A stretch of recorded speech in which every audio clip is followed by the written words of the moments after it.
What happens when you give nature just a little time and the right conditions to unfold its magic? 3 months ago I built this shallow pond style tank for my Betta Schorsch. No one knew how the ecosystem would evolve. Would the plants thrive?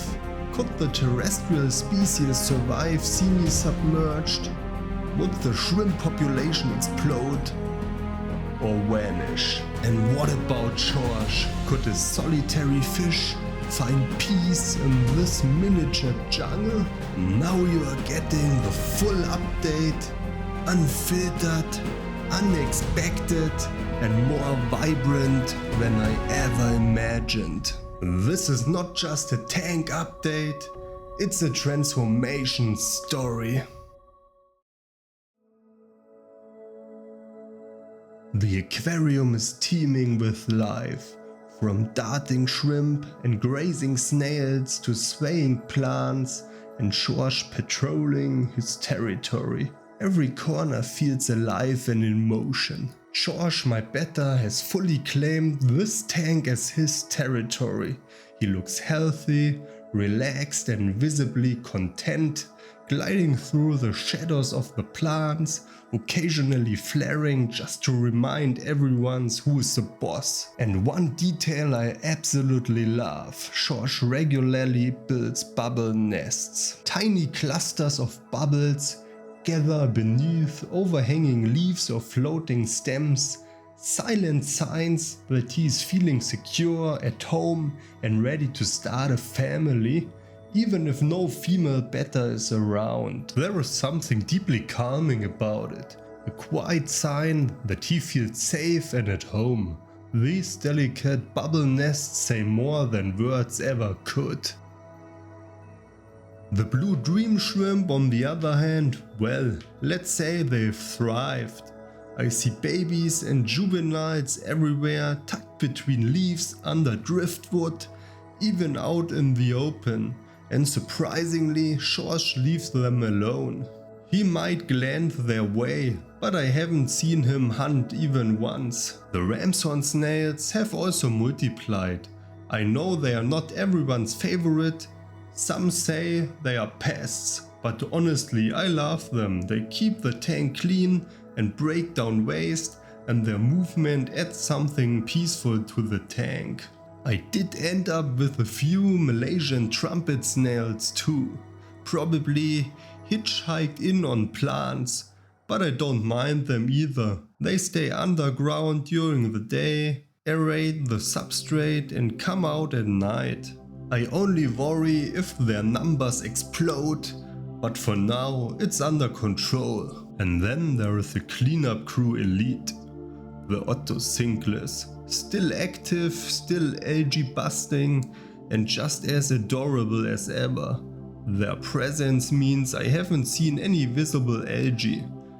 Not on the glass, not on the plants, nothing. Temporarily I also moved in some Emano shrimp while escaping another tank. 2 of the females are huge, almost as big as Schorsch. But everyone gets along and they will be moving out again soon. The plant growth in this shallow tank has been wild. Seriously, this turned into more of a jungle than I expected. Let's start with Hygrophila. This stuff exploded. It's spreading across the surface like lily pads. I have to trim it regularly or it blocks out light. But it looks amazing from above and adds a lush vibe to the scape. Now Hygrophila corymbosa. Oh wow, this plant is now over 1 meter tall. Yes, you heard that right. I had to reinforce the stems with bamboo stakes and zip ties because it literally started toppling over. Even more impressive, it actually began to bloom. Beautiful purple colored flowers. Multiple stems are in bloom right now, and even though it creates a bit of a mess when petals drop next to the tank, it's worth it. The upper leaves closest to the light have taken on a reddish tint, which adds amazing color variation. Unfortunately, not all plants could keep up. Murdiana Kaisak, with its bamboo-like structure, got completely outcompeted. It's almost gone now, choked out by the more aggressive growers. In a layout with more space or less shade, it might do better. But it's not just the fast growers making a statement, all the other plants are doing well too. The crypts, slow and steady, look healthy and vibrant. They are not rapid growers, and that's perfectly fine. Their presence adds structure and contrast to the layout exactly as intended. What really surprised me though is how well the carpeting plants are doing. Both pearlweed and Liliopsis brasiliensis have been steadily expanding their cushions. They are not covering the entire substrate yet, and that's actually by design. You see, I never wanted a fully carpeted foreground. Leaving some visible soil adds a more natural, realistic feel, like a real river bank or stream bed. Nature rarely does uniform, and I wanted to reflect that. One of the more experimental parts of this setup was the inclusion of terrestrial plants. I wanted to test if plants that normally grow on land could survive with just their roots in the water. And the big question, did the terrestrial plants survive?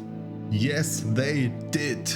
Chamaedorea elegans is still going strong, even pushing out new leaves. Fittonia, albivenis, pink is slower, sure, but alive and growing. As long as their roots stay moist, both can adapt surprisingly well as semi-aquatic epiphytes. Compared to my vampire crab paludarium where they grow terrestrial, the growth is slower, but survival confirmed. One thing to watch out for with shallow tanks like this is evaporation. The wide surface area combined with the heater at 25 degrees Celsius leads to significant water loss. I top it off with RO water several times a week, and if you're going on vacation, plan ahead. This is not a tank you want to leave unattended for long. Aside from regularly topping up the evaporated water with RO water, maintenance is minimal.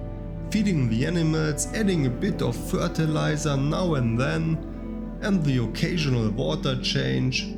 That's it.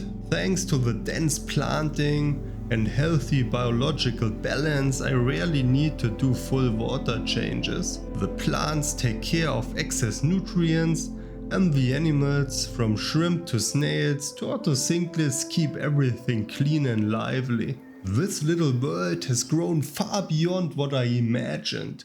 Schorsch is healthy, the ecosystem is thriving, and even the experimental plant choices are proving surprisingly resilient.